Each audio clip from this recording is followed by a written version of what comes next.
Hello, everyone. Welcome back. It's Alisha Brashay from Cosmic Gateway. I am here to bring another incredible roundtable. I have my guests here. I have Dale, I have Nick, I have Anna, and I have Jen. Thank you guys so much for being here. I've been looking forward to this one all week, so I'm super excited. I hope that you guys are and you at home about to watch wherever we're going to go and whatever we're going to say. I have no idea. So before we get into it, I just wanted to make a mention of a really beautiful soul I connected with in a session yesterday who is looking for people to, she's a QHHT practitioner, which is the Dolores Cannon method of hypnosis. If you're not familiar with it, you can go and have a look. But she is in training at the moment, and I didn't know this about the method itself, but you have to get up a certain number of hours, and it's an in-person session. So she's located in country Victoria in Bendigo. So I think that's up where you are, Dale. And so she's sort of looking for like-minded people who may be interested in having that type of session. So I said I'd sort of mention it and put it out. If you are located in Bendigo or you can get there, please contact me. My email contact details will be in the description box. So just send me an email with QHHT and I will put you in contact with her. So I've got that out of the way. Highly recommend it. I haven't had a QHHT, but I've certainly had many Beyond Quantum Healing, BQH sessions, and they're just incredible. It's like one of those moments where you everything changes and you have more of a remembrance. So highly recommend it. Anyway, back to the roundtable, back to you guys. So we're recording this on the super new moon in Libra, and it's all very relationshipy, kind of weird energy going on. I don't know how you guys feel. I'm a little bit, I'll be honest, I'm a little bit raw and vulnerable. Had to sort of pull myself together before the recording. How are you guys feeling sort of leading into the current energy climates? Are you feeling like me or different? I'm just curious before we kick off. Well, Dale and I were just talking before about our beautiful headaches. Our shared headaches. But feeling much more grounded today. Definitely the last couple of days has been a bit all over the place, hectic, emotional.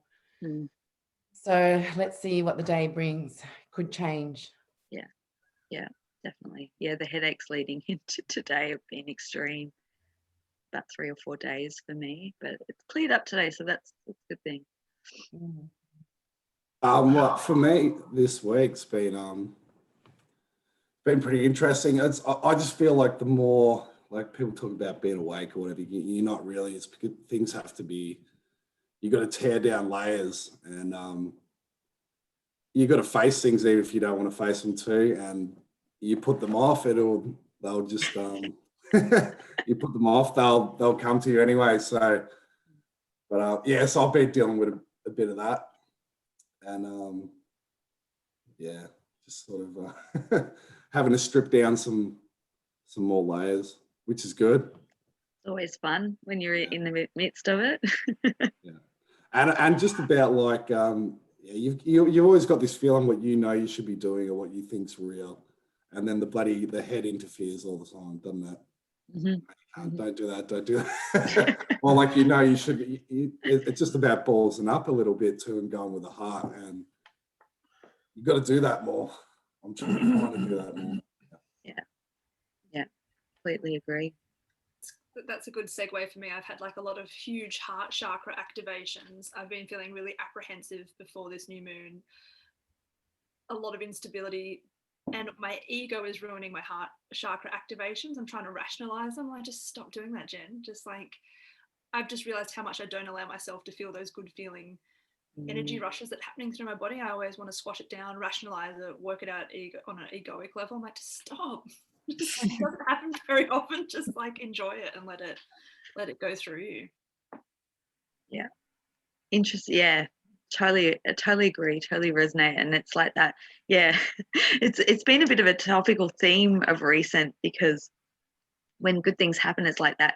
I think a lot of us struggle with receive. Well, at least I do. I can speak for myself, but receiving when the good things are coming in. And I had this sort of conversation a couple of weeks back with a soul sister of mine in Brazil, and we were chatting about how, you know, we have to just accept it and embrace the good that's coming in, because let's face, she said, I laughed so hard. She said, let's face it, you know, the last couple of years, you know, have really been about the bad, you know, the worst case scenarios that have come up, and we've literally lived through majority of them. Every time we thought something good was happening, then it, you know, the counterbalance of the curveball would come in. And she's like, let's hope that we're kind of at a place now where that, you know, we can receive the good without having that being taken away, or being shown yet another challenging lesson with it. So definitely, I don't know if that's a theme with this current energies, but it certainly has been a bit of a theme. Nick? Yeah, so I mean, I've had the headaches, and I actually been quite fatigued, but then I've been burning the candle at both ends. Sort of, I've had a few people kind enough to let me on their podcasts and things like that, and including Alisha. So, and then doing my own. So it's been very busy and trying to just figure out what goes where and putting it all together. And I'm a noob, so, you know, it takes a bit longer. But apart from that, yeah, just headaches and you know, fatigue at the moment. Yeah, very, very tired. Yeah, that's so exciting, Nick. And the new description that I'll have in place, or have had in place, is for people to connect with you through YouTube and the new podcast that you're doing. And that's super exciting to see more people doing their work and their mission. And I saw the first one you put up, it was really good. So hope more people tune in. Yeah, it'll only get better too. Yeah.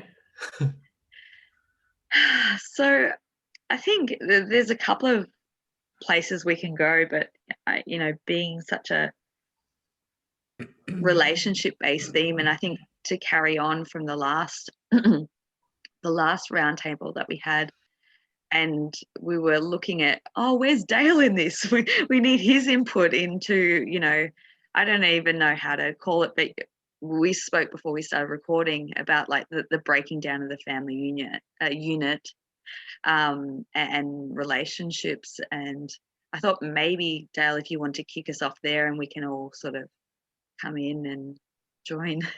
Yeah, thanks. I always feel like I have to talk about the negative stuff, and then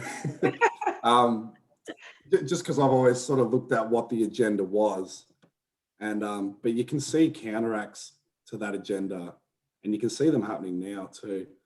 So yeah, as far as like the breakup of the family unit, this is like, it's not a hidden thing, and it's this is documented going back, you know, decades and decades ago, through like there was a doctor called Dr. Richard Day, who was like, he did this prophetic sort of speech that was written down. He talks about the breakup of the family unit, how this was this was going to be used through like culture creation, and there's other documents as well, like Soul and Weapons. But then there was one, I don't know if anyone's seen it, there's a guy called oh geez, trying to think of his name now. Oh, anyway, he was a director. He won a lot of awards, but he was friends with Nick Rockefeller, and so he explained to him about his what he thought about the first sort of feminist revolution and what it was really all about. So especially in America, and you know, that whole picture of the, you know, like the American dream was to have the family and the picket fence, and the husband went to work, and that was enough to pay the mortgage, which it was now back then. But you look now, and like most relationships, you need the male and the female to survive, just to have enough money, and it's even then it's usually not enough. So what they wanted to do, they wanted to tax the women weren't working then, so they're only taxing half the population. So the bankers, you know, they always want more money. But it's money's not really their motive. It's to break up the family unit and for culture creation, and it's quite a noble thing too, because, and like, absolutely, if women want to work, that's good. But there was this organic way of living that had been going on for thousands of years, and the care of the mother too. And now if you look at all the kids are in daycare now from, you know, there was someone like only a few months old and they're in daycare. That's sort of, you know, everyone has to make their own choices and it's hard. But, you know, to strip a mother away from their kid that's sort of this inorganic, isn't it? And yeah, it's just, it's crazy. And like, it goes through all how like the CIA funded all this, like things like Gloria Steinem, Miss Magazine, and it was being pushed through like MI6 and that as well. And then you can see now to the further developments of culture creation where we've got this hyper sexualized sort of stuff that you see now, and divorce rates are higher than ever. Yeah, like even sex, people having less sex now than ever. And it's this real, what would you call it? Just it's not like, it's not an organic sort of relationship that's going on. That's what they want, but and trying to pull it away. And then you see even now that's quite topical with the Trump election is it's coming up about the Black communities and how they're like, if you ever want to look at a certain agenda, you look at like the Black community in America, because they funneled so many of these, you know, with the hip hop culture and the privatized prison systems and the bringing in crack cocaine, all these things, they really targeted the Black community.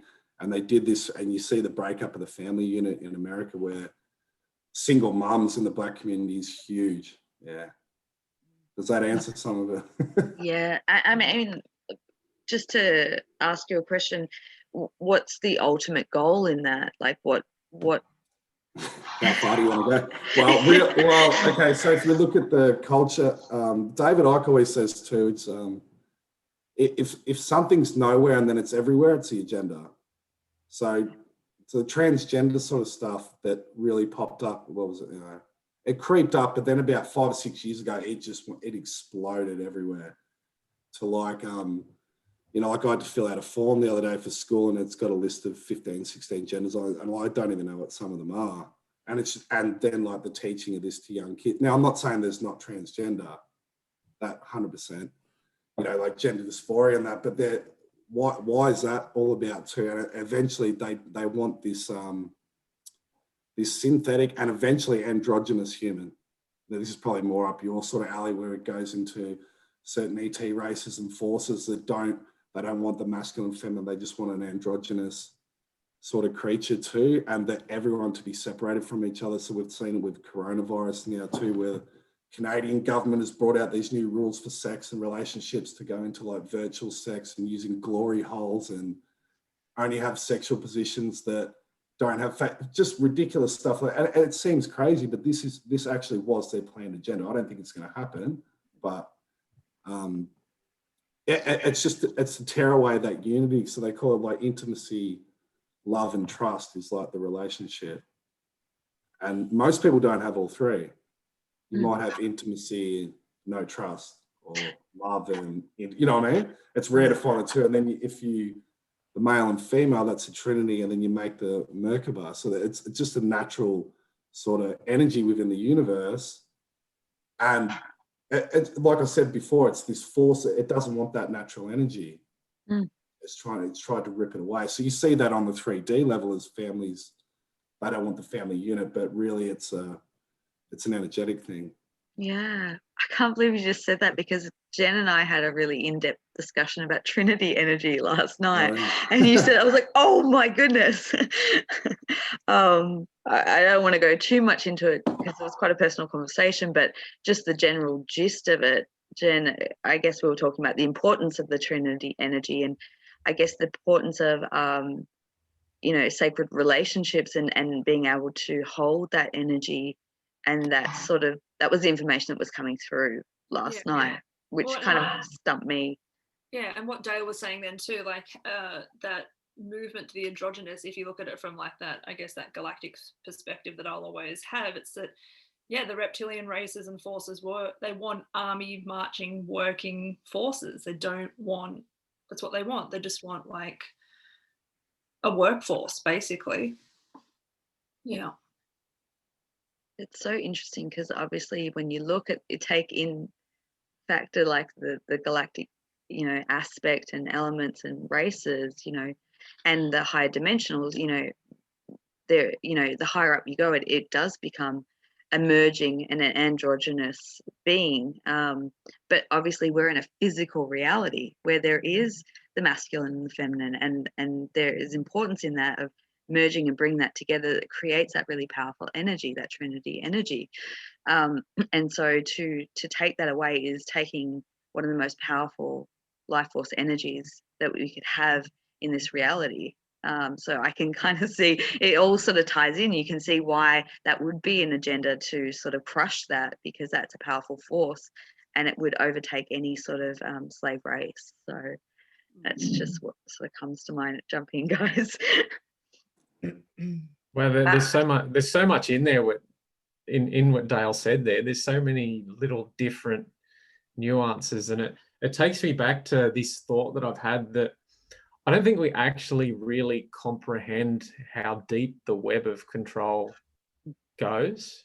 I think it's just so entwined in absolutely everything. But just to touch on something that Dale said about the breaking up of the family unit, and women working, and obviously it should always be a choice. But my wife, when she had our first daughter, whenever she'd tell that, someone would say, "What do you do?" And she was a stay-at-home mum. And when she said that, she'd almost get looked down upon by people because she didn't work, and she felt this real pressure not to stay at home. So because my wife, I mean, I don't think she expected to be so maternal.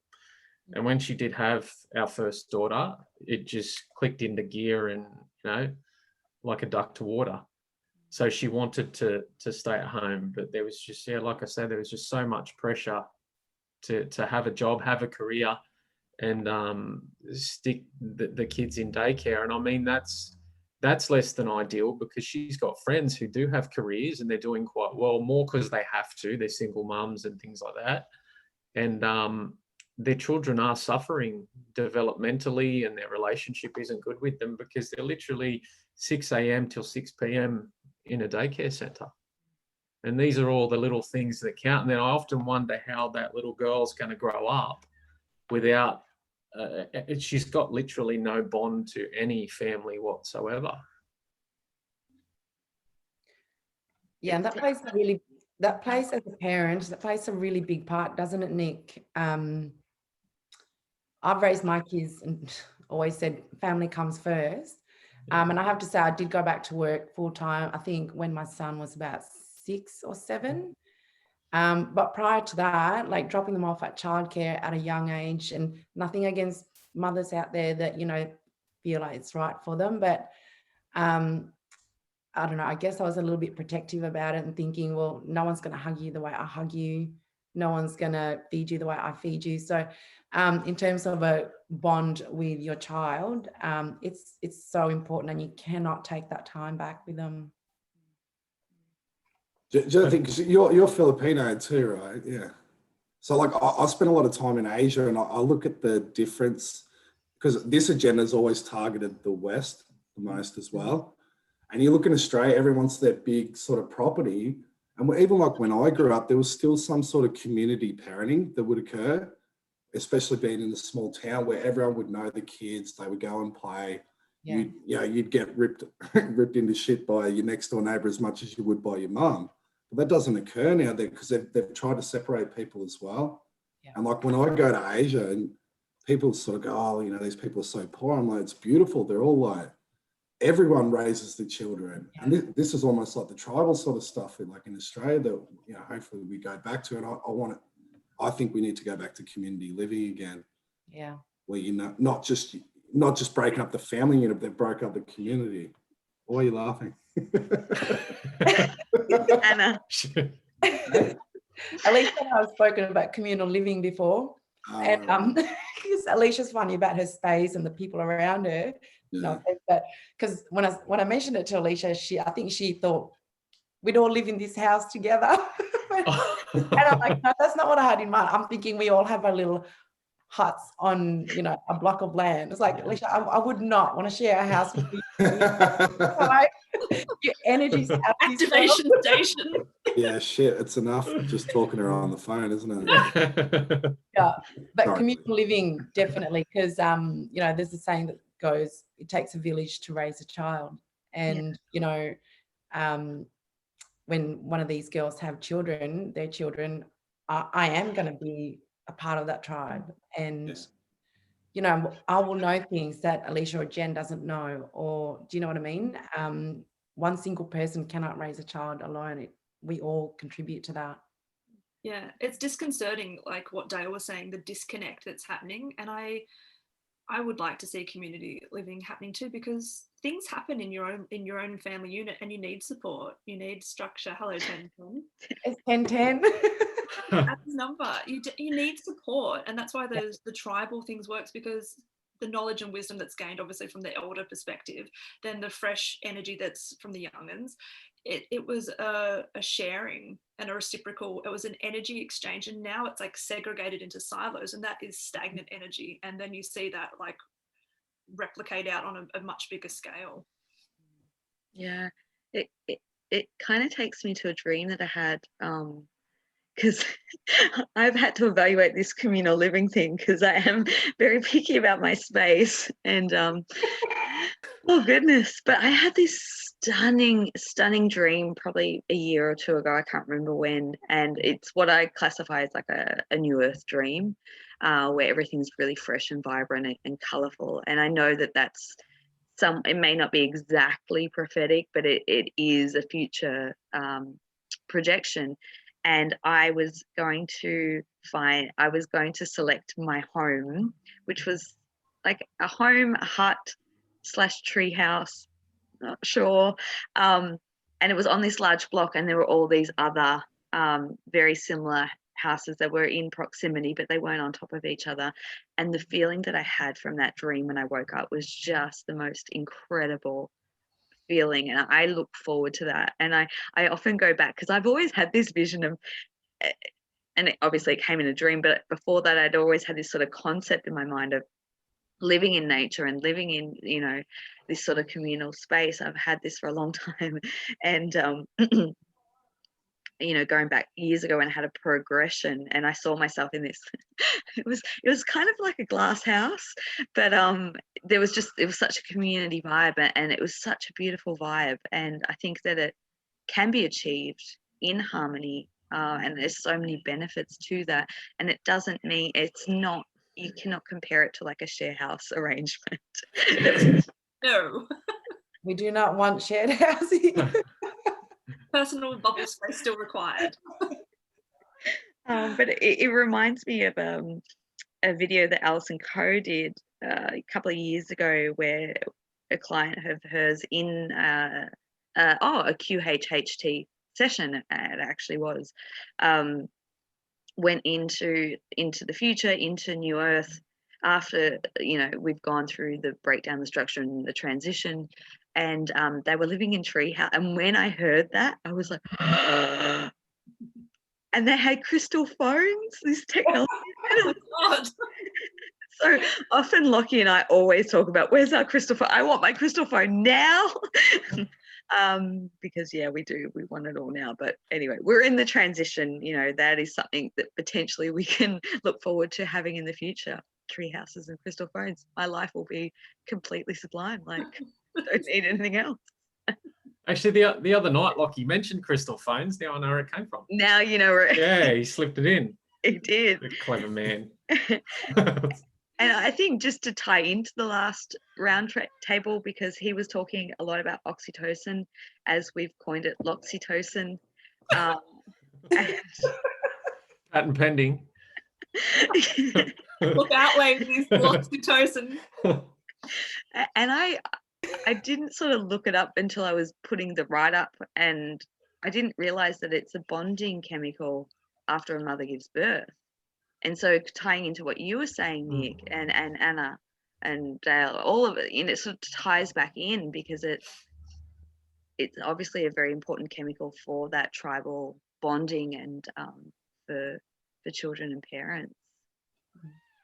So interesting. Isn't it funny how like we talk about this separation thing, but the way our suburbs and cities are designed, they're bringing us closer. But at the same time, it seems to separate us. Is there some sort of like critical mass where a community evolves from being community to a city that's not working? You know what I mean? Does that make sense? Yeah, I that's think so there's a lot interesting. to do with the energy in the city though too. Yeah. Sorry. Yeah. Yeah. And the cities are unnatural environments. So you look at them from afar, they look like computer grids too, like motherboards. You look at Yeah, them. that just And, reminds me. and that's a male phallic symbol too, the skyrise, right? That's why like every city tries to build the biggest. And outdo each Yes, other. that's the male. Yeah, I'm serious. Like you look in Dubai, they've always got to be the biggest, and it's the. I'm just thinking about dominant what male Jen energy. said the other day about my giant. Maybe we need to invest in some architects on this channel. Engineers, architects.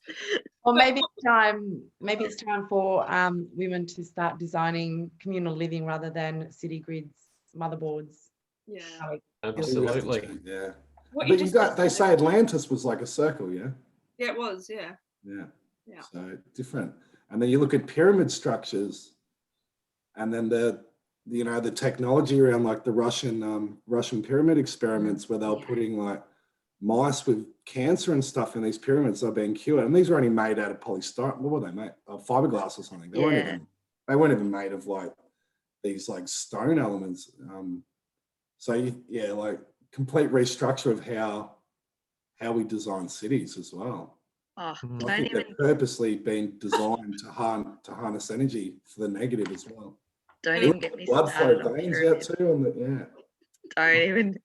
I mean, I obviously from David Wilcock's books, and when I read that, I lost my shit. Like I really did when I read about the Russian pyramids and what they construct and all the healing properties. So I went on a bit of a rampage to try and go to as many pyramids around the world as I could, and I found myself in Anna's neck of the wood, in just outside of Cebu in the Philippines. There's the Chocolate Mountains, I think they're called, in Bohol.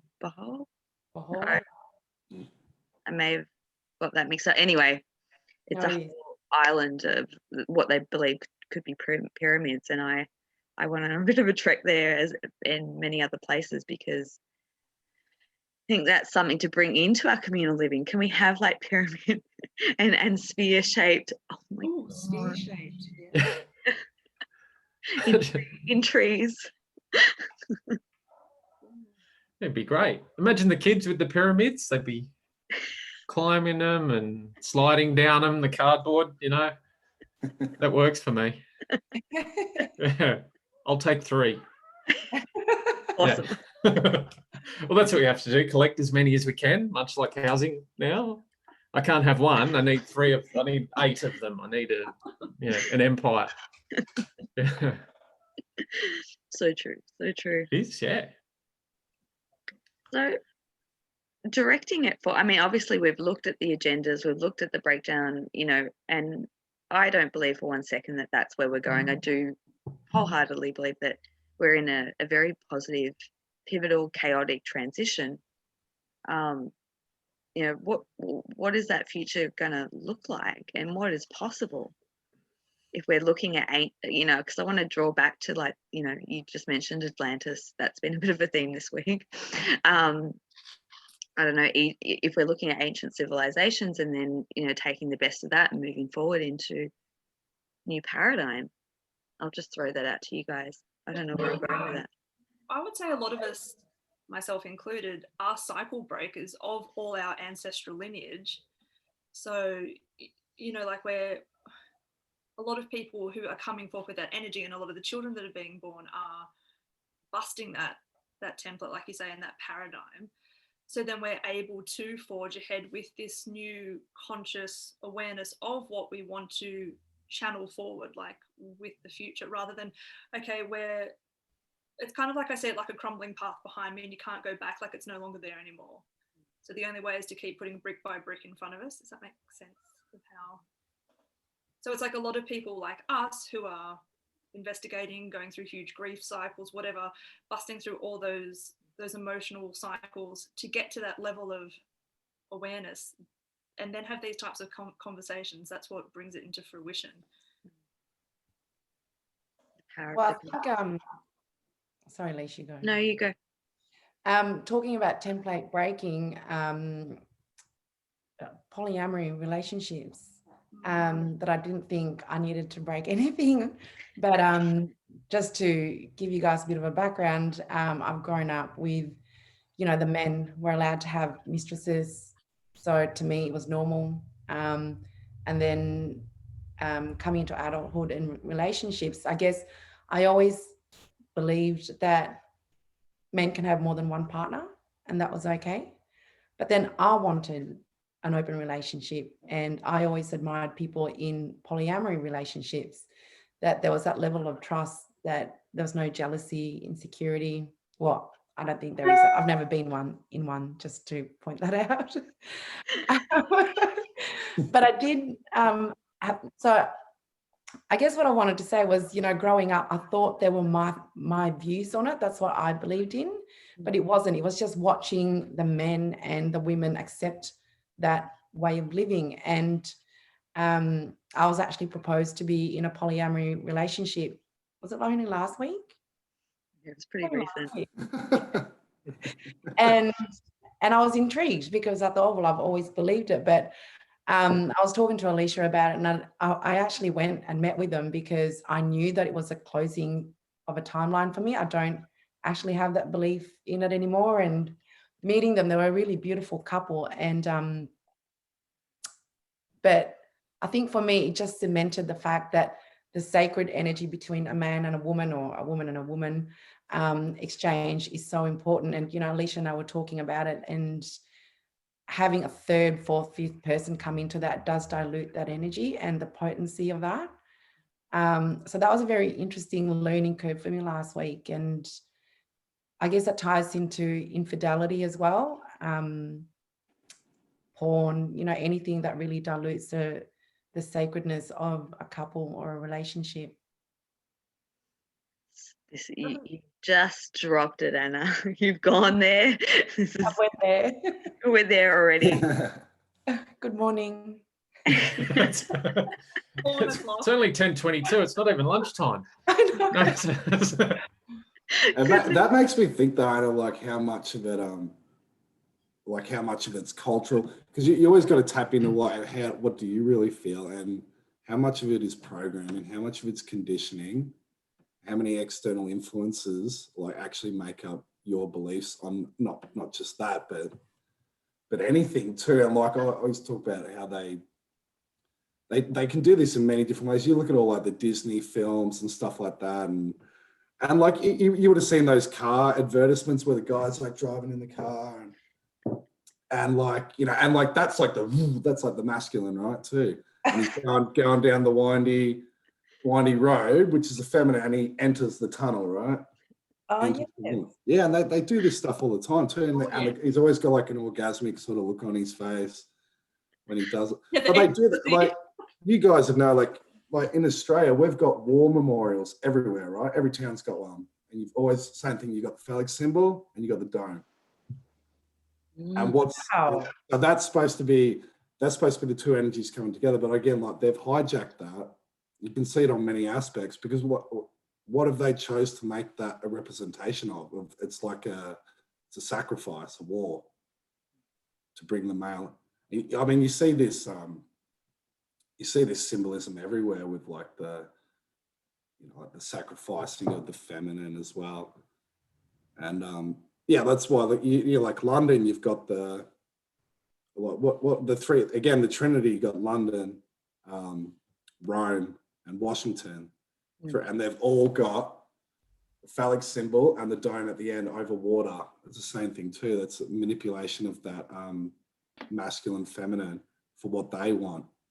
And then you see all the Disney films, because they're pumping out like sex, and that's like, so, and then you think, oh, how many, and then porn's like another, like a massive, yeah, then that steps it up even another level. So like, one has a lot to answer for in my books about sacred relationships and connections and energy, and yeah, it's a bit disheartening. Dale, I don't know if you saw, we spoke about porn in our last record, Alisha and Dale and Lockie. Yeah. But now that you've brought that to my attention, I don't think I could ever look at a memorial site the same way again. Yeah, but it's not bad. It's a neutral energy. It's neutral, but it's what they want to use it for, or what we want to use it for, you know? But then I think it's also like reframing it again. Like there's all this stuff, we have all this knowledge, but again, bringing it back to you and what your beliefs are and how you choose to view, you know, actively choosing to believe something more positive as opposed to whatever they're trying to throw at us. Yeah. Yeah, like I said, it's neutral. Depends how you want to use it, but that's been the hijack. So it's about taking it. But you also see, like, when the Pope enters the church, right? And the church is the arch. It's the woman, the man entering the woman as well. Oh, this would be like a field day. With his big fish Dagon. Yeah, the fish head. Like sex, queer and gender studies as like an extra subject at university. And you could just go to town. If you analysed everything, you could actualise anything and everything.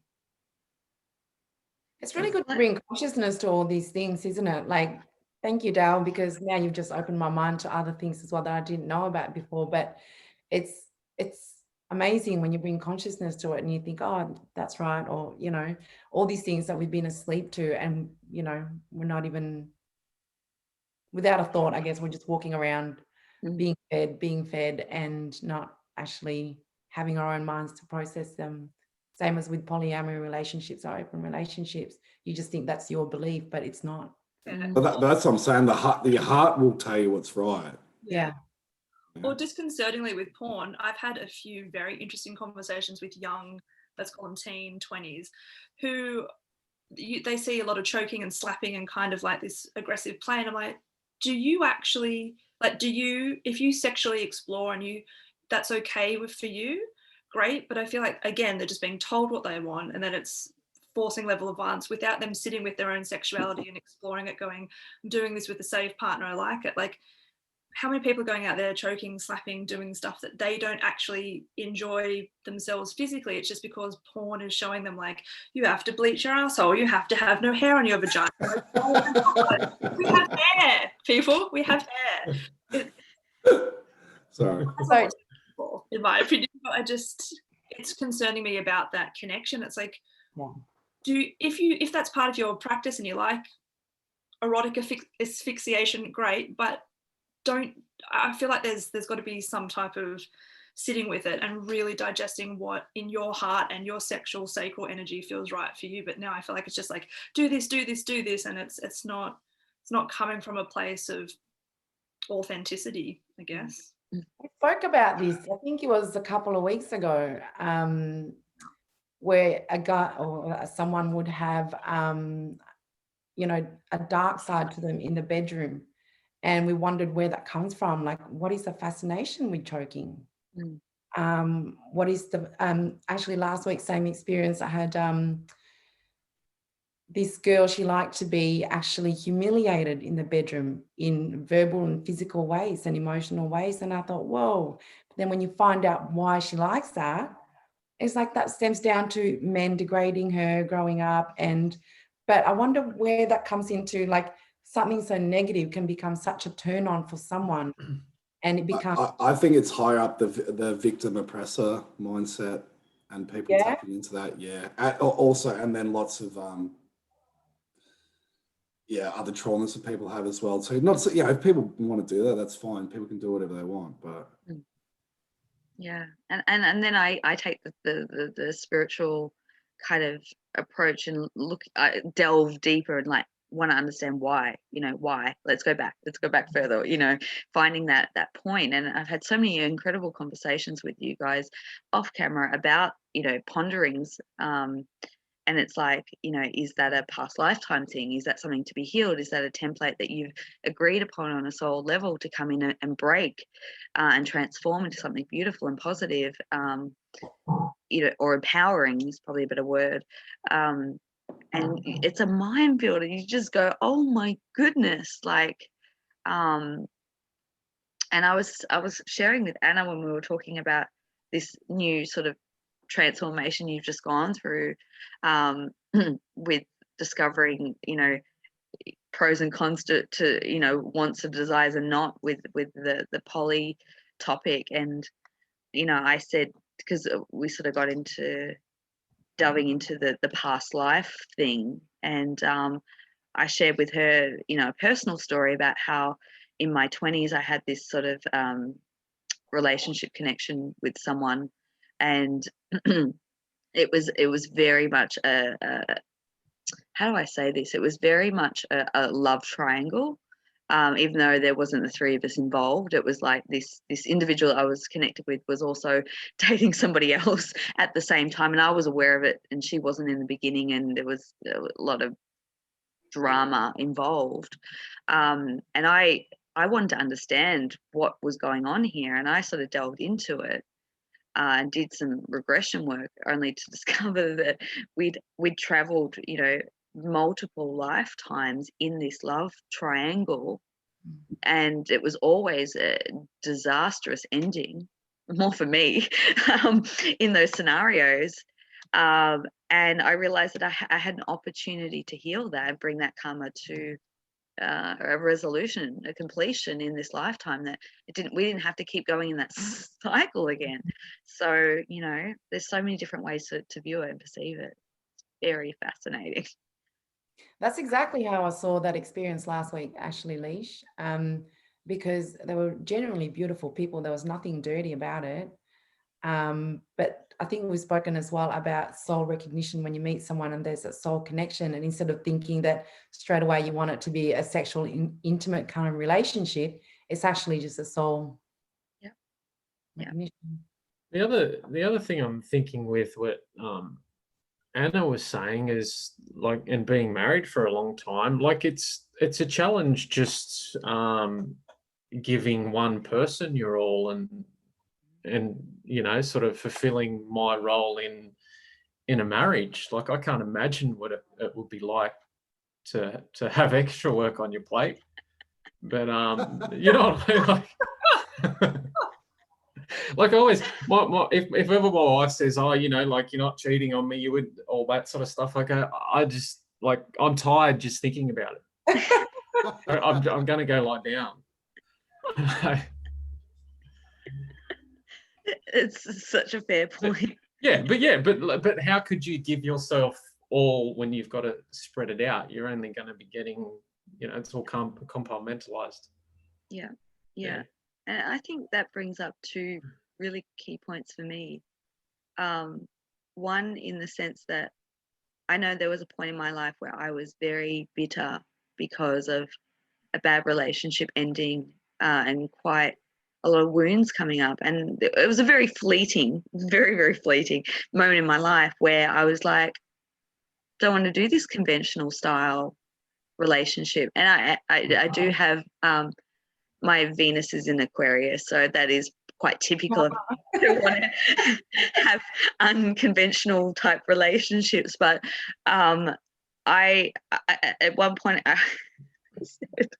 I don't know if I wanted to have open. I don't know exactly what I wanted, but I knew that I didn't want the conventional style relationship. And I was like, there has to be a better way to this.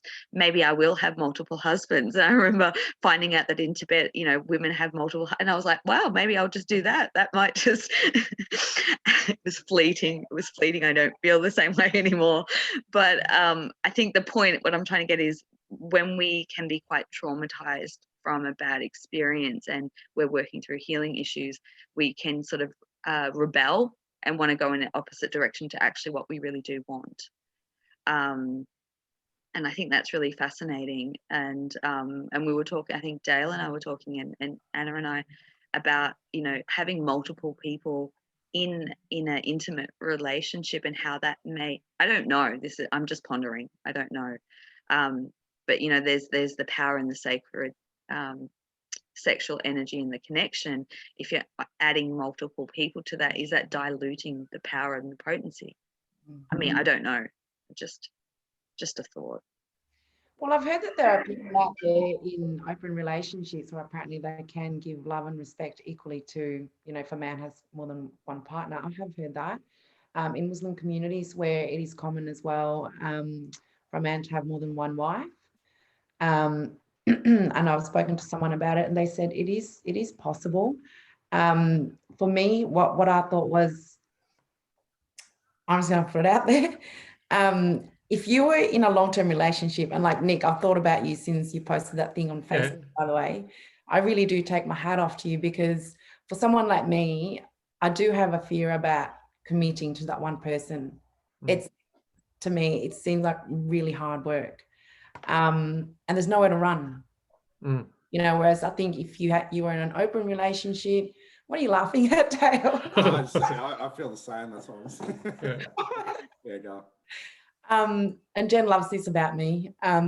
If you're with one person and you're committed to them, then there's no out. There's no someone else to deflect or distract. You're just with this one person. And it is something that I've looked into a lot and, reflected on a lot lately, because what is it really that you're scared of? That's sarcastic, Anna, how much I love your fear of commitment. Yes. But also, we've all got childhood stories as to, why that affects us now. But what's your story, Dale? I'd like to know why you're hesitant with commitment. I've tried delving into it for ages. So I really try and ignore it. But I've massively had like fear of commitments, but not just fear of commitment to relation, fear of commitment to anything. Oh God, help us. Yeah, but look, I think everything happens for a reason too. And we all go on different paths, and I've tried finding myself. And, I was meant to be single, I feel. Sorry, the audio is not picking up. Oh. Talk a bit louder or something. You hear me? You've gone quiet. You've gone quiet, a little bit quiet. Oh, it's because we're talking about commitment. Dale's like, I'm out. Good. Try again. No good? It's a bit better. Keep going. Yeah, keep going. Oh, what was I saying? Yeah, look, and everything happens for a reason. You have your own purpose, and if you're meant to experience those, poly things or being single or whatever, it's meant to be. But you still go back to the natural, and that there is that masculine feminine union. To me, that's the organic relationship. I think Nick's living it. Well done. not that there's any right or wrong, and there's something beautiful too about like an old couples that have been together forever. And they've been through heaps more shit, but people don't push through like they used to. Now this is cultural as well, but it's too hard, so they just bail. Instead of sitting there working, growing, connecting, we're taught to up and out. Yeah. You do know there's no perfect relationship, right? That perfect person that you're waiting for isn't coming. That's the program, Nick. That's the program. Yeah. Yeah. I'll be the first. I'm a terrible husband. I've buggered everything up you could bugger up, just about. But we just keep pushing through it, and I kind of feel a little bit like when you've been in love with someone, and if you fall out, it can always come back, because I think when you're in love with someone, it's deeper than that surface level. So while there might be problems that happen that kind of make you feel like you're out of it, I feel like there's always a way back. But people tend to bail rather than just going, well, let's figure this out. Yeah, because we have so many conditions on love. Yeah. Right? I liked you when you were doing this, now you've changed, not so I like you doing that anymore. I'm bailing. And it's like, well, hang on. You have to allow people. That's why I love all those expressions that are like, you have to grow with people, because I change. Like I always say this, I changed from yesterday. I've changed today, like my thought patterns and processes. So every cell in your body changes every 7 years. I mean, you're not the same physical structure. Yeah. I was going to say, you guys on Tinder, have you been on Tinder? Yeah, I've been on Tinder. So this is what I look at it too, because like people think eugenics is like, oh, we're going to get rid of one race or we'll try and manipulate a certain race. Can you hear me all right? Yeah, it's come back. But I look at Tinder. Tinder's like eugenics as well, and they've done eugenics through indoctrination and cultural programming. And like I used to match girls, and they'd say, "Oh, how tall are you?" I'd be like, "I'm 5'11," and they're like, "Nah." I would get I'm like, "What is that? What is that sort of program that are like you don't know anything about me, and you have to have these baseless conversations before." Do you know what I mean? But you know, they've done this in many different ways too, and this is like people, they've created this idea that of this perfect person that doesn't bloody exist. I think even more than that, Dale, by the way, I thought when I first met you, I thought you were taller than 5'11", but anyway, now. I thought you were taller than that too. What's that? I think it's more than that too. Now we always go with aesthetics instead of feeling into the energy of that person. And Tinder certainly doesn't allow you to, you know, now I'm on Tinder, it's like, you've got a mask? No, swipe left. So it's even become more aesthetic based. But feeling someone's energy is something that we probably should start tapping into more than just looking at the color of their hair or their eyes, or, you know, if you have cool tattoos.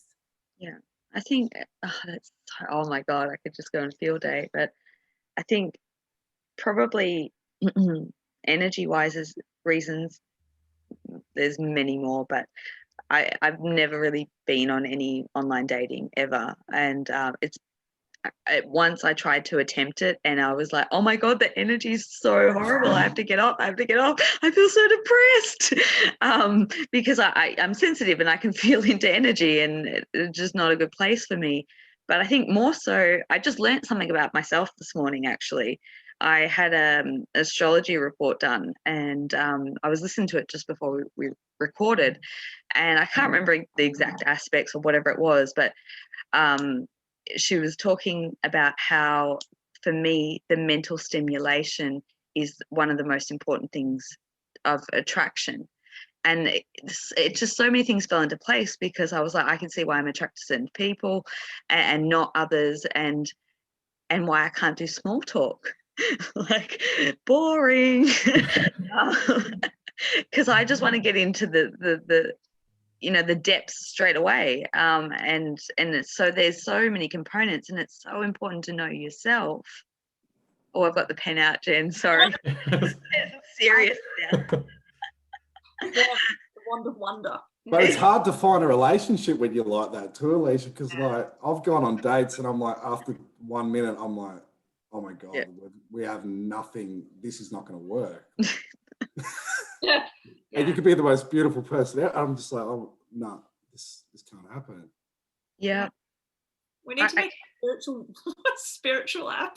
Oh, I'm on it. I've been on it for years. I've got all the ideas floating around. Well, can I just say, Are you a Blu-ray? there is actually a spiritual. There is a spiritual Tinder app already, or not Tinder, but spiritual dating app. But apparently full of Christian followers, and I'm not really a Christian follower, so I feel like if the universe can make miracles happen, it can pop a man in front of me. So I'm going with that. what's the point of going on Tinder anyway if you're commitment phobic, Dale? Yeah, I don't know. No, he's committed to swiping. I mean, I don't have it at the moment, but yeah, I have. Yeah, I don't know. I do know people it's worked for. Yeah. Same. Yeah. But, Yeah. They went It's on like- one date and he was happily ever after and married now. Yeah. Yeah, totally. Just going back to that commitment thing, right? Because I think it was quite funny that Dale's volume went low. But Dale, I'm just asking, as you know, for myself as well, have you ever delved deeper and worked out where your commitment phobia is coming from? Yeah, look, I mean, I've thought about it and addressed it, and I always came to the conclusion that I just I like being by myself. I don't know if that's, and look, that might change into the future, but I've just always, I feel trapped sometimes in a relationship, and I like my own space. I like to be able to do what I want to do. And, you know, there probably is someone out there for me that there could be a balance with that too, but I just, I don't know. There's definitely some sort of trauma there, I feel. Past life. Maybe we need to delve into that, Alisha. But I've got my pen out. I've spoke to, not to go too sort of personal, but I've spoke to Alisha before, and you sort of said there, but you know, there might be past life stuff about being alone. Yeah. And the need and want to be alone. Yeah. Yeah. It's like peace. I like being at peace. I go to my brother's house and it's just like, there's like kids running around everywhere. It's like chaos. I'm like, oh, I don't think I could do it. I think too, like I spend a lot of time by myself, and when you're around other people, it disrupts your peace. And I'm so sensitive too, that it doesn't take much to unhinge my inner, which is something I'm still working on, but I definitely get that. I think it is a sensitivity thing too, because I'm like that. Even if I go to parties, I have to I got to get out. I can't be there too long. Yeah. I have to say, having children will really push you guys out of that comfort zone. You're sitting down meditating and someone's jumping on you, and the girls will regularly come in the room in the morning when I get up to do that, and it's just part of the surroundings now. I just let it happen. You do learn to actually, and you're right, Nick. You do, you manage, you know, what you think. You're so sensitive to noise and chaos and stuff like that, but when you have children, it really does change all that. So yeah. New facets to learn always in different areas, I guess. Something has come up in my awareness over the last few weeks, perhaps, of the different types of partners. Now, I'm not fond of labels, but I do. The way that I like to work with my mind, I like to sort of compartmentalize just to get my own understandings and then, you know, drop it. And so, you know, there's so many different labels out there of different types of sacred relationships. You know, there's twin flames and, you know, divine partnerships, and then soulmates and karmics and It's part of the course that, you know, I'm running with these ladies at the moment. But the new one, right? The new one is the apocalypse partner. And I was like, the zombie apocalypse ended. Yeah. And explain. I've got to hear what this. criteria do they have, Leash? Survival tactics. Well, I think just it's obviously come about because of this year. I did hear that the Leo King, who's an astrologer on YouTube, talking about any relationships that sort of form this year probably aren't going to have the longevity, just because of, you know, whatever astrological components. And just observations that I've noticed is that I think that people are coming into an alignment with partnerships or relationships this year that are really supportive going through the apocalypse times or end of times. And I think that they're beautiful collaboration connections, and they may be longevity. I mean, who knows? You know, there's so many different variants, but it's sort of like maybe an agreement that you've come in to help bulldoze the end of the what's the word I'm looking for, the deconstruction of the old world and moving into a new world. And this thing that I think it came about because I was walking with Lockie and we were talking. We have these great discussions when we go for a walk, and he, as he does, he just plucks these beautiful sayings, and it sat in my head. And he said, you know, some people you grow with and other people you meet at the top.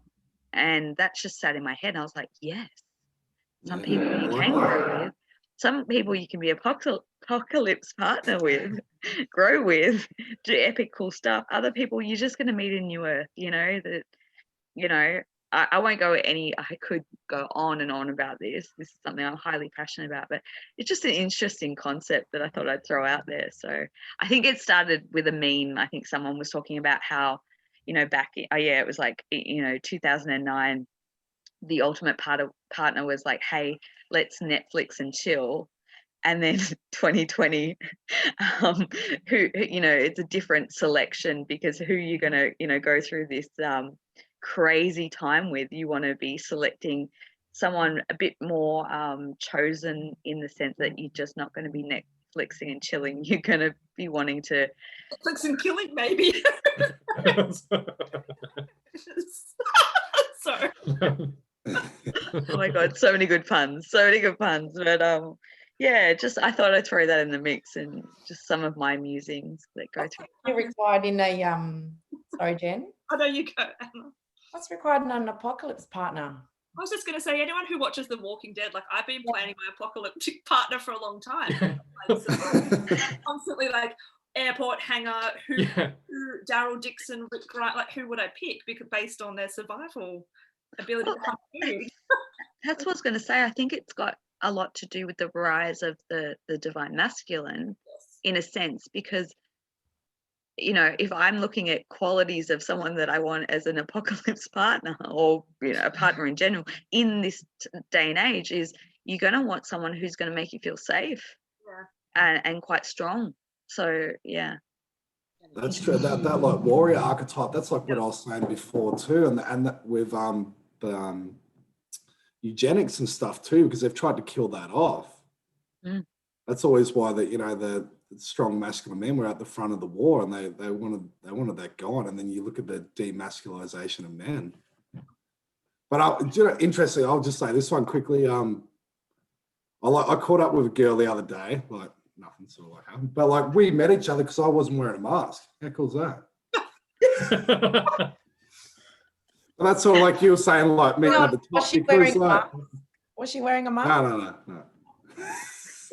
What would have happened if she was? I've been on a date and No, it's like to me at the moment, like now, like there's no middle ground. I couldn't, like you said, like you can't grow with someone if you're still watching TV. I don't know what we're gonna do at night, because I don't do that. And I won't do that. That's a non-negotiable if you watch TV. So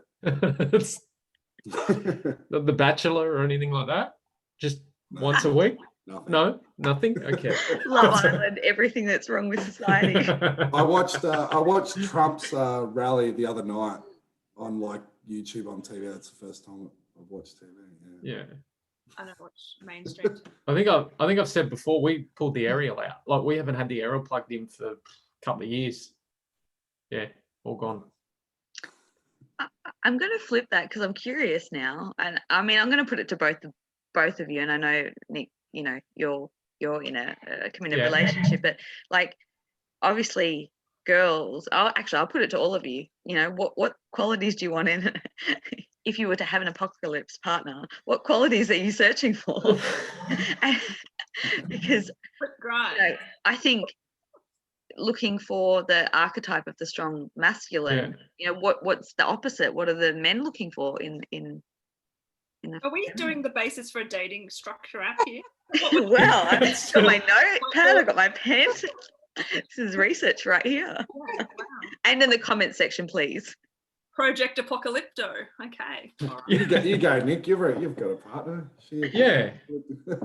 Well, and you're the one I'd want, darling. That's I like life, okay, and that's probably why the reason she'd be perfect, because she's headstrong, stubborn, you know. But yeah, I think someone with a head on their shoulders for sure. And my wife's not, she doesn't take a backward step, let's just say that. She can stand up for herself and all that sort of thing. She's pretty tough. So you don't want someone you wouldn't want someone that's gonna crumble at the drop of a hat, right? Yeah. Especially not during these times. And it's nice if they're pleasant to look at as well. But that goes without saying, right, Dale? Yeah. Because we're guys, so there's still that, you know, we definitely still have that element, don't we? Yeah, I'd say basically exactly the same. What did you say, Anna? Doesn't matter. Go down. Well, because women tend to have like women can, from what I've been told, look a little more beyond appearance. Yeah. Yeah. Like my wife, for instance, I was like, my wife at school was the cool girl. All the blokes wanted to go out with her, and I was like the biggest stag you've ever seen. Not particularly. I mean, I probably looked okay. She probably must have known there was potential, but yeah. But she said no. I saw something deeper than that surface level stuff. Yeah. Yeah. What about you, Commitment 5? What would be the best? So yeah, well, for this time too, it's like, yeah, it's got to be, yeah, someone with a head on their shoulders, like a fighter. I like a woman that's like a fighter. You might like my wife. Life swap.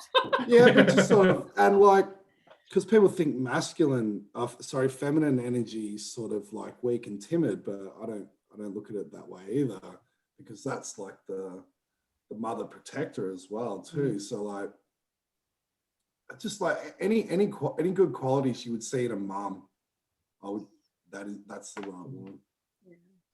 I feel. Our turn. Go.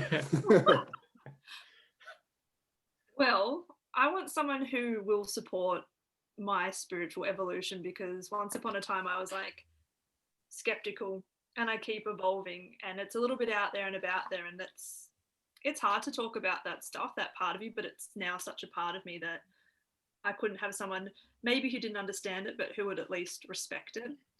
And you know, like I'm a big freedom lover too, so it's like, as long as you respect and love me for me, but understand that's a part of me, because that just keeps escalating and escalating.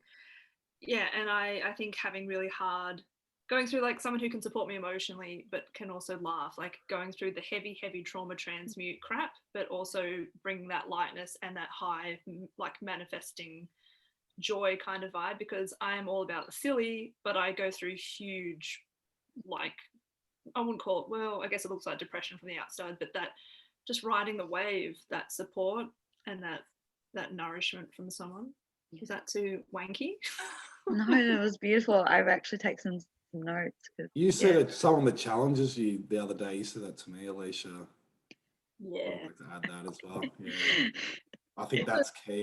Yeah, to bounce and ricochet like those ideas off. Yeah, you have to have that friction of challenge. Well, for me, I love a challenge. If the challenge isn't there, Well, there's no way for it to really go if there's no, because that is what spurs growth or different thought or a different trajectory. But you have to have common ground too, because you don't want this like constant challenge. You want to be able to have that intimate moment and that softness and that tenderness as well. It's that balance. Yeah. Which I guess we'll go to you, Anna, but I've made some just, it spurred me on now, everything you're saying. Alisha will start cloning. AI hybridizing our men that we want.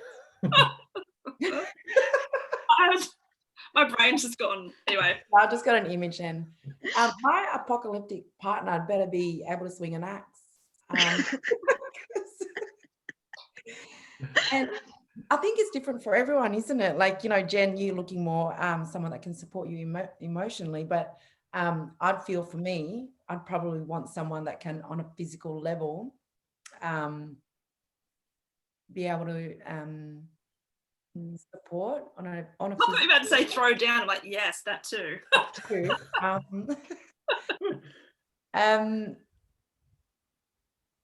I can't put it into words.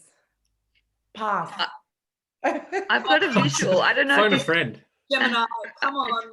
I just got a visual, so I don't know if I picked up. There's this meme, I can't remember it. I shared it like 12 months ago, and you know, obviously, you want that strong, you know, someone that can wave an axe. I like that. That's kind of cool. It's quite attractive, actually.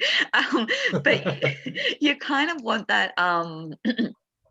This meme was like a image of two rainbow people, of course, and the guy had picked the girl over his shoulder, and she was sort of like, you know, kind of in this wave, not full structure, and it was like, you know, the one that you can pick you up when you're a complete mess and literally, you know, throw you over the shoulder and, you know, keep pushing you on. Because you kind of want, well, I don't know if I don't want to I put words. pictured William Wallace with like the big sword. That's what And some blue paint. but like the sword is it's a good symbol though, because you said axe, but like so that's the symbol of the truth though as well too. That cuts through the bullshit, the sword, you know. Yeah. And also, Yeah. Actually, can I, and Dale, I hope you don't mind me sharing this, but for those of you that don't know, I met Dale for the first time when we went to the protest. Can I share something, Dale? Yeah, okay, yeah. So what Dale did, never met before, and he's off talking to some randos over there. And but what he did was he had an instinct for not going into certain places. Like he just knew when to pull back. And I was like, no, going in there. He was like, no, pull back. And he was right on the money. But I guess, you know, an apocalyptic partner who can guide you in that sense with his own intuition, that might give us a really good survival rate. Yes. Come up with some ideal structures, templates. How do we make them? Who can we? We're about 30 meters away from getting pummeled by those cops, weren't we? Yeah, you were so right. And then we stand back there and they're like, if you're not in this, just get out of the way. And down and standing there with our coffees. Just like, we just missed that one. Cool. Guys, I'm conscious of time, but this is so good. This is so good right now. I just want to bring up a couple of things to go back and sort of bring it in full circle of things that have popped up a few times.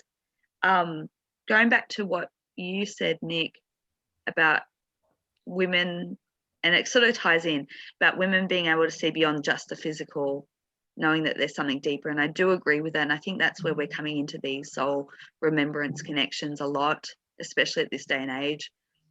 Whereas you feel something, you know something, that it sparks something, and there's just a knowing really that there's something more important than just what meets the eye, you know, you can see visually or aesthetically, and that's, you know, spurs your interest to want to explore and understand what that connection is. Sometimes it's not even on a conscious level, and that then ties into this. What I always talk about is the new relationship template that we're forming through this change of cycle and paradigm. And, you know, for me, that nothing makes me more excited about this. And I think a lot of us are what some may perceive on a 3D level as commitment phobes, or not wanting to engage in long, you know, there's all those issues around that, but I think it's by design. And I think there's so many components to that, in the sense that because we have that inner knowing of the person that we're seeking, perhaps, or we know that we can't settle in those, what I would call very 3D relationships. So we instantly know, no, this is not going to work. But the freedom element too, the freedom element I think is so important, because I think this new template is really being designed to create a level of autonomy, but like I guess it goes back to that interdependence, right? So we're moving out of having codependent relationships or fiercely independent relationships, because they don't work. But it's about being able to be interdependent. I'm using counseling words here, but I think everyone understands what I'm trying to get at. And I think it's when you can find that balance of being yourself but feeling supported at the same time, and working, you know, in a common goal and vision together, is what makes a relationship great, and whatever that is for the individuals and the couple. Really good points there, Alisha. Yeah, well said. I mean, I just want to bring this up. Dale and I had a conversation, and I love the conversations. You really make me think. I walk away and I'm like, oh goodness, I never sort of thought about that. But you said it about having the values of raising a family. Did you want to bring that point up? Because that kind of made me laugh. As in what I would seek in a partner. Well, you brought up the thing about having similar values in how to raise children.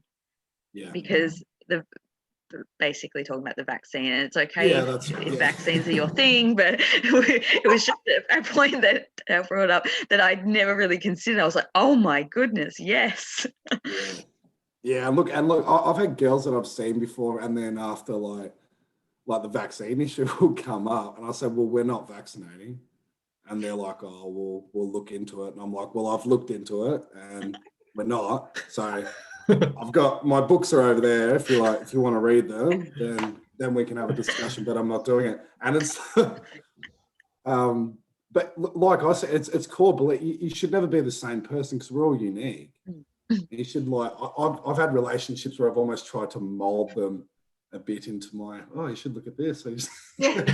But and it's a bit arrogant as well too. So like that's something that I've picked up on. But you have to have that core belief system, and like you said, around how you raise children.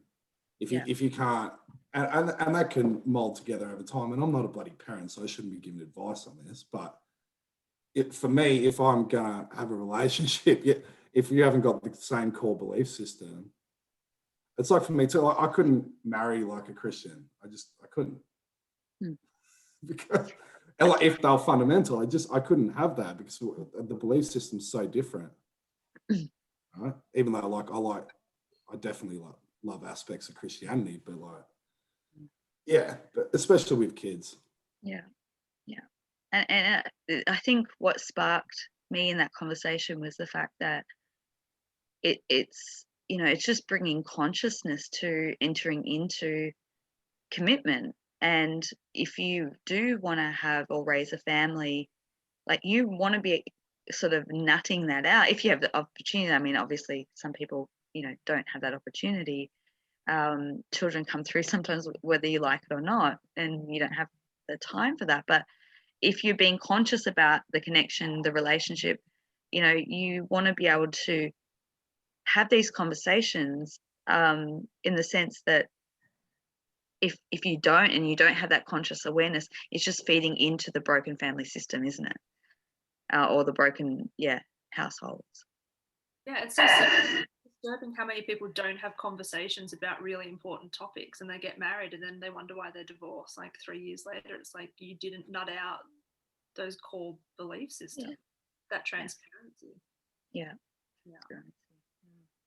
Well, can I just say as well, some relationships serve its purpose even if you didn't have nut out those important conversations and beliefs. I know my ex-husband and I, for sure, we came together to bring my children to this world.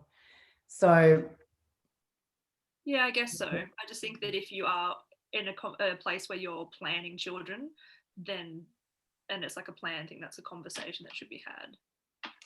I don't know. My sister planned her pregnancy for so long. I just think no one really has a say when you're going to get pregnant and when you're going to. That's so true, as we know, they come through. But I think I was just trying to say that just have a conversation. As long as you're being open about where you are at with your beliefs, then there's less room for chaos down the track. Yeah, I agree. Yeah, and that's a good point, Anna. Like every relationship serves a purpose, and don't want to go too way out there, but I've seen so many cases where people have literally just come together because there's been a uniqueness in their DNA, and there's a soul agreement that those two people coming together to bring a child into the world is really important. And that's so really what I'm getting at is it comes down to the individual, your individual path, the soul agreements. There's so many facets, so it's just to bring it back down to that basic, simple, know yourself and know your path. And not always easy, but when you have that awareness of that, then you can navigate maybe a little smoother at times, perhaps. So.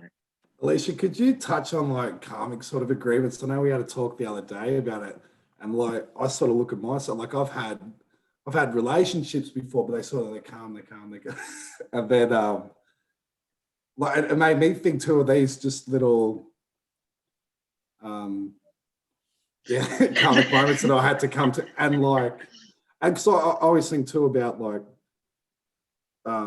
sort of ending cycles on this planet as well too, and like burning off those karma with certain people, so that they're all important relationships, aren't they, even ones that don't work out. Yep. I would love to address that if we have time for that. Maybe not. Oh, sorry. No. That's going to be a good one, Dale. It's my favorite topic, so you know.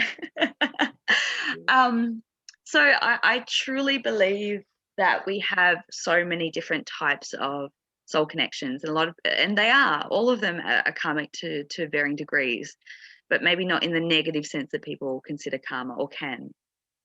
And the way that I see it is that if the individual has had a lot of incarnations on Earth, then we've had a lot of relationships, haven't we?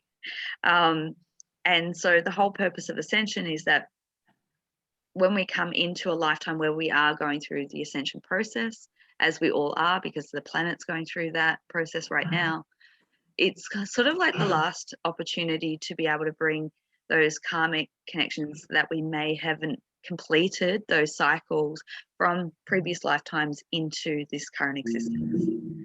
And I see that as when you, not always, but this is my general observation, when there's a real magnetic explosive pull that you have, and you meet someone that's like, oh my God, it's like it draws you in really quickly, because there's lessons that need to be completed, there's learnings and experiences for growth and evolution, but also to bring the karma into a full completion. And generally that they can be considered quite toxic, they can be considered quite codependent, all those different types of terminology that we place on it. And a lot of it is drawn by sexual attraction. It's very physical based, or it can be very physical based, but there's also sometimes a level of soul recognition because you've had a different experience. And just because we've died in one lifetime and haven't resolved something doesn't mean that it's resolved. We bring it forward and bring it through. So I think that possibly, what we're experiencing, I know I can say from my own experience that for me, there was a real urge and push to go through a lot of, I wouldn't even say relationships, I would say connections, because a lot of them are hard and fast to get in, get out, complete it. And I was very conscious of it while I was doing it. And this is going back in my 20s. I was very, very aware that they weren't the one, but it was necessary, and it had an importance. And I was very conscious of the past life agreements or lessons that were playing out. So I think that is such a prevalent thing that so many of us go through, so that we can clear out and then make way for the perfect relationship for us, the one that's in its most highest compatible vibration, that we can do something really beautiful with that relationship and in serving humanity and the planet. But it's a lot of hard work to get to that place, but it's possible. Did I answer that? Yeah, beautiful. Yeah, sweet. Well, guys, thank you so much for this has been a highly stimulating conversation. Thank you all for your input and your perspective and your sharing and your rawness and your vulnerability. Thank you everyone for watching. I hope you've enjoyed it as much as we have. Before wrap up, I'll throw it back to you guys just to close out. I have a quick one. Basically, what I've learned in the last week is people, we're doing a lot of digging and finding out what resonates with us, what lessons we're closing off. And Jen's done this week as well, speaking your truth. There's no point just being able to process it, saying, oh, this is actually where I stand with it now, but we don't speak our truth. We don't tell the people that are important to us that this is where we're at and this is how we feel. So Jen, I was thinking about you this morning. I thought you've done that this week. I haven't done that, but something that it'd be really good to see, to start sharing our truth rather than just keeping it with us. And I think that's scary. Like, yeah. Like I've said to all you guys, how I deal with change is I just cry. I don't know, that's probably not healthy, but it's when you're going through those mass, like it's huge. I just feel like it's just huge change and evolution happening all the time. And sometimes I'm like, oh, fuck, just give me a break. Like it's just constant shedding, constant growing. But I'm super lucky that we have the support of each other. And like, especially with Ana and Alisha this week, for pushing through those things. And I do feel like there's big changes ahead. And that's why I've been really apprehensive. But that's when you have to anchor back in, like you said, Ana, like knowing yourself and speaking your truth. And I would also just add that, again, now I'm going to go away from this and digest everything and everyone's viewpoints, because it's challenged me again. And I'm like, oh, okay, now I need to go back into my belief system and challenge that from the conversations that we've had here today.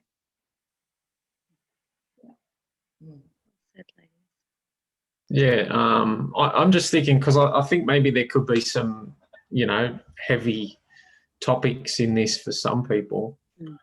And I think people need to remember there's no absolutes. Yeah. And look, at the end of the day, like I truly believe this, that it's all okay. It's all, however everything's happening, it's all fine. And, like we can still talk about these things and analyze it and stuff like that. But at the end of the day, it's all okay. Fucking love me. It's what it is. I don't know.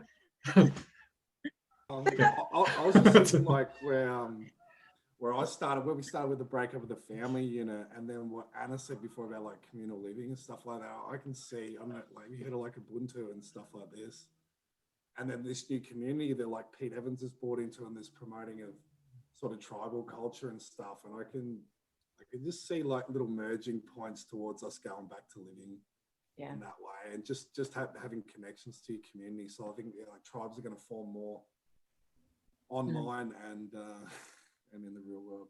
Yeah. And on the soul level. Yeah. Yeah. That's beautiful.